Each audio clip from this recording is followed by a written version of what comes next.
రీసెంట్గా మన పోయిన జూన్లో ఒక ఇష్యూ చదివాను. ఒక సెలబ్రిటీ కుక్కపిల్ల మిస్ అయింది. మిస్ అయితే అక్కడ ఉన్నటువంటి పోలీసులు 3-4 వాహనాలు పెట్టి ఇమ్మీడియట్గా వెతుక్కొచ్చి within span of 8 hours 8 గంటలలో ఆమె కుక్కపిల్లని ఇచ్చేసారు. సెలబ్రిటీ కుక్కపిల్లని సీసీ కెమెరాలు పెట్టిండ్రు. కుక్కపిల్లని వెతికి 8 గంటలలో కుక్కపిల్లని హ్యాండ్ ఓవర్ చేశారు. కానీ ఒక పేదోడు, ఒక ఎస్సీ లేదు ఎస్టీ లేదు బీసీ లేదా అన్ని కులాలలో పేద వర్గాలకు సంబంధించిన వాడు బిడ్డ మిస్ అయితే పోలీసులు ఆ పని చేయలేకపోతారు. అంత రిస్క్ తీసుకోలేకపోతారు. కారణం వాళ్ళు అడిగిన వెహికల్స్ సప్లై చేయలేరు, వాళ్ళు అడిగినటువంటి ఫార్మాలిటీస్ చేయలేరు. ఎంతసేపు ఉన్నా మేము చూస్తాం చేస్తాం అని వెలగట్టడం, ఫార్మల్ ఎంక్వైరీలు చేస్తారు తప్ప మిగతా వాళ్ళ మీద పెట్టిన ఎఫర్ట్స్ ఒక సెలబ్రిటీ డబ్బులు ఉన్నటువంటి వ్యక్తుల మీద పెట్టినటువంటి కాన్సెప్ట్ వాళ్ళు చేయలేకపోతారు. డబ్బు లేని వాళ్ళందరిది ఒకటే కులం సార్, అంతే. ఇక్కడ కులాల్లో ఎస్సీలు ఎస్టీలు ఏం లేరు. అది ఓసీల్లో అయినా సరే డబ్బు లేని వాళ్ళు కూడా అందరూ ఒకటే కులం, ఉన్నవాళ్ళు లేని వాళ్ళు అంతే. That's it. ఇంకో కులం ఏం లేదు అక్కడ. రెండు కులాలు అట్లా. ఈ డబ్బు లేని కులం పోతే పోలీసుని పోతే ఇచ్చే రెస్పాన్స్ వేరే ఉంటుంది. డబ్బులు ఉన్నటువంటి వ్యక్తులు పోతే ఇచ్చేటటువంటి వాతావరణం అంటే అందరూ పోలీసులు అలా ఉంటారని అంటలేను. అవును అవును. కానీ majority of the police stations, correct, majority of the commissionerates, majority of the districts, higher officers, lower officers all are concentrating such activities. కానీ ఎవరైతే సేవా రంగాల్లో ఉన్నారో, ఎస్పెషలీ ప్రభుత్వ సేవా రంగాల్లో ఉన్నారో, నేను జీతం తీసుకుంటున్నాను, ఎందుకు తీసుకుంటున్నాను, ఈ పని చేయడానికే. సో సిన్సియర్గా ఎవరి పని వాళ్ళు చేసిన రోజున కానీ, మనుషుల్లో నిజాయితీ వచ్చిన రోజున కానీ ఈ వీటన్నింటికీ ఒక పరిష్కారం దొరకదు sir. Absolutely correct. And moreover mind set మారాలి. అవును, పోలీసుల వ్యవస్థ మైండ్ సెట్, పబ్లిక్ సర్వెంట్స్ యొక్క రిప్రజెంటేషన్, వాళ్ళ యొక్క మైండ్ సెట్స్ మారాలి. ఎంతసేపు నెలనాడు 1వ తారీఖు నాడు జీతం తీసుకుంటాడు. పోయిన ప్రతి వాడి దగ్గర 60-70% of the public servants are obtaining the bribes. Correct. అవును, దాన్ని కంట్రోల్ చేయాలి. అది ఆ సెట్ మైండ్ సెట్ కంట్రోల్ అయితే ఎవ్రీథింగ్ సెట్ అవుతుంది. మీరు కనుకప్పుడు నీలోఫర్లో ఔషధ ప్రయోగాల గురించి మీరు ఒక కేసు అవునండి. కానీ ఎన్ని గవర్నమెంట్స్ వచ్చినా గవర్నమెంట్ హాస్పిటల్స్ ఎందుకు అలాగే ఉండిపోయాయి sir? There is no changes at all.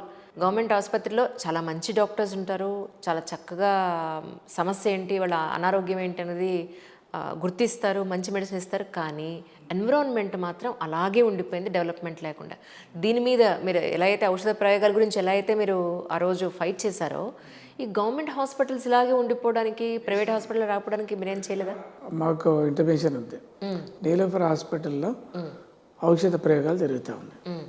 ఔషధ ప్రయోగాలు జరుగుతుంటే చిన్నపిల్లల మీద ఔషధ ప్రయోగాలు జరిగితే వాళ్ళు they may affect different type of diseases.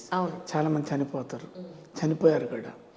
ఒక సీక్రెట్ ఒక పెద్ద పోలీస్ ఆఫీసర్ ఆయనకు ఈ సమాచారం తెలిసి, ఒక పోలీస్ అయ్యండి నేనేం చేయలేకపోతున్నా, వకీల్ సాబ్ దీనికి మీరే సూటబుల్, ఇగో ఇది ఇన్ఫర్మేషన్ అని సమాచారం వచ్చింది.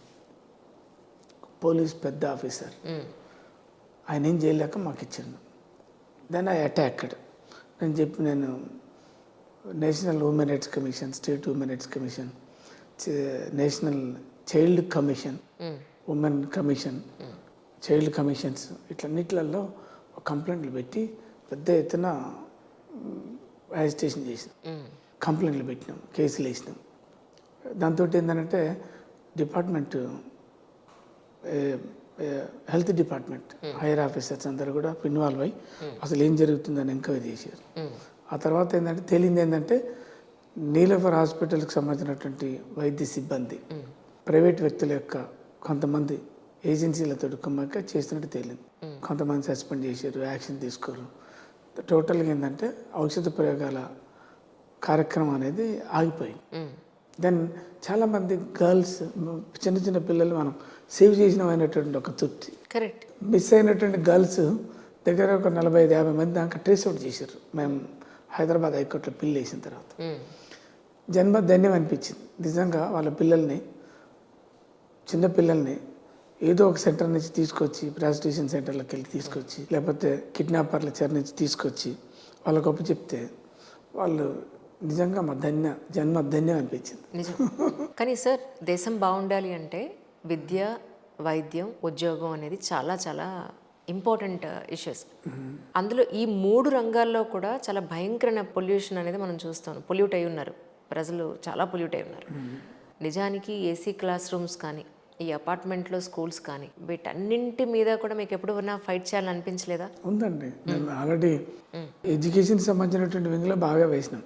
ప్రైవేట్ స్కూల్స్, ప్రతి ప్రైవేట్ స్కూలు 25% ఆఫ్ ది సీట్స్ని ఎకనామికల్లీ బ్యాక్వర్డ్ క్లాసెస్కి ఇవ్వాలి. ఎకనామికల్లీ ఎవరైతే పూర్, ఎస్సీ, ఎస్టీ, బీసీ మీరు అంటారు కదా, 2 కులాలు. ఒకటి పేద కులం, ఏ కులం అని కానీ ప్రతి పేదవాడికి 25% ఆఫ్ సీట్స్ వాళ్ళకి ఇవ్వాలి. కానీ ఎవ్వడు ఇయ్యడు. ఏ ప్రైవేట్ స్కూల్లో లేరు. గవర్నమెంట్ స్కూల్స్ ఉన్నాయి. గవర్నమెంట్ స్కూల్స్లలో పేదలు చదువుకుంటారు, పేదల పిల్లలు చదువుకుంటారు. గవర్నమెంట్ హాస్పిటల్స్ ఉన్నాయి.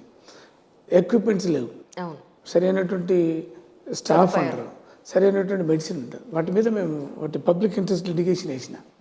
ఇట్లా వైద్య సౌకర్యాలు లేవు, ఎక్విప్మెంట్స్ లేవు, డాక్టర్స్ లేరు, తర్వాత సరైనటువంటి మెడిసిన్స్ కూడా సప్లై చేయట్లేరని వేసినాం. అంతా నడుస్తుంది అదొకటి.